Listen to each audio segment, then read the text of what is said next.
Hello guys, আমি বুচু, তোমরা দেখছো বুচুস বক বক। তোমাদের সবাইকে স্বাগত জানাই আমার একটা নতুন সিরিজে ট্রাভেল উইথ বুচু।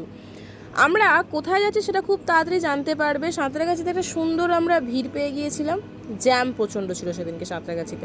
ম্যাডাম এখানে দাঁড়াবাদ করছেন কারণ অলরেডি ট্রেন চলে এসেছে। আমার কেমন এক্সপিরিয়েন্স?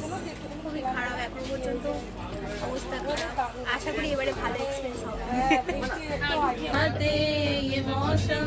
জায়গায় সেট হয়ে গেছে না মুন্দি, এখনো ফোন ঘাটছে। এখানে আমার দাদা সিট খুঁজে বেড়াচ্ছে। দাদা সিট আছে তো? আর এখানে আমি সবকিছু ছড়িয়ে ছিটিয়ে গুছিয়ে বসে আছি। ট্রেনটা ভুবনেশ্বর পেরিয়ে অবশেষে পৌঁছে গিয়েছিল আমাদের গন্তব্যে, সেটা হচ্ছে পুরী স্টেশন। এখানে আমরা গাড়ির জন্য ওয়েট করছিলাম। এখানে প্রচণ্ড পায়রা ছিল, আমি তোমাদেরকে সেটাই দেখানোর চেষ্টা করছিলাম। ফাইনালি আমরা গাড়িতে উঠে পড়েছিলাম এবং চলে গিয়েছিলাম আমাদের হোটেলের উদ্দেশ্যে। জাস্ট ভিউটা দেখে আমি জাস্ট প্রেমে পড়ে যাচ্ছিলাম। এটা আমার ফার্স্ট ট্রিপ ছিল পুরীর। এটা ছিল সমুদ্র। ও বাবা, সেদিনকে প্রচণ্ড বৃষ্টি ছিল এবং সমুদ্র প্রচণ্ড উত্তাল এবং অশান্ত ছিল। পুরো ভিজে গেছি, এত পরিমাণে বৃষ্টি হচ্ছে, প্রচণ্ড বৃষ্টি হচ্ছে। এখানে আমরা ঢেউ খেতে গিয়ে উল্টে গিয়েছিলাম।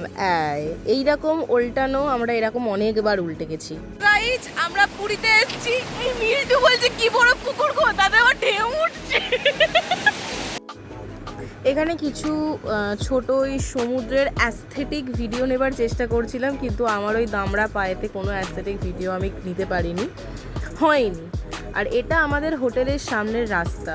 কেউ বলবে দাদার বার্থডে আসছে খুব তাড়াতাড়ি, তো সেটার জন্য আমরা ওকে একটু স্পেশাল ফিল করানোর জন্য আর প্রি বার্থডেটা আমরা একটু সেলিব্রেশন করতে চাইছি।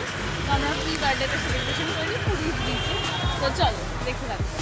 এখানে আমরা দোকানে কেক নিতে এসে গিয়েছিলাম। আমাদের যে কেকটা ছিল সেটা ওরা খুঁজে পাচ্ছিল না। এখানে আমি কেকটা ফাইনালি নিয়ে নিয়েছিলাম। দাদার আসতে দেরি আছে বলে আমরা একটুখানি এদিকে শপিংয়ের জন্য চলে এসেছিলাম।